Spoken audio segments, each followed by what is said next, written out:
मी जाताना जळोचीमध्ये एकाने असं काय शायनिंगनी गाडी मारली, मलाच त्यांनी कट मारला.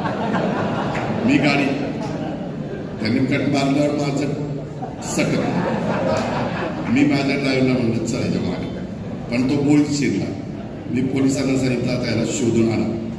पोलिसांनी आज मला तिथं त्याला दाखवला, त्याच्याकडे लायसन्स नाही, काही नाही. म्हणलं का रे बा, कशा करता तू असं वाटतं, तुझी चूक होती का रे? होती.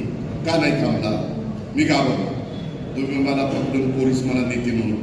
ही जी काही पद्धत आहे, अजूनही काही मुलं बारामतीमध्ये कुठंतरी मोटरसायकल, कुठं ते काय ते सायलेन्सर मध्ये पोलिसांनी पकडलं.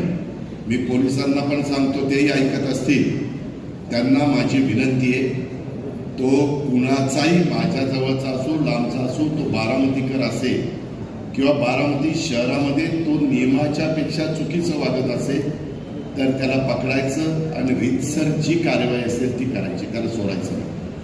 आणि त्याचे सतत असे प्रकार, त्याची प्रवृत्तीच ती असेल तर 3-4दा खटले भरायचे आणि नंतर पहिल्यांदा तडीपार करायचं. आणि तडीपार करून देखील नाही ऐकलं तर मकोका लावायचा. त्याला पुढच्या 4 पिढ्याच आठवल्या पाहिजे. तुम्ही सर्वांनी नीट वागा, कुठेही कुणी चुकीचं वागू नका. पोलीस तुमच्याशी नीट वागतील, नागरिक तुमच्याशी नीट वागतील.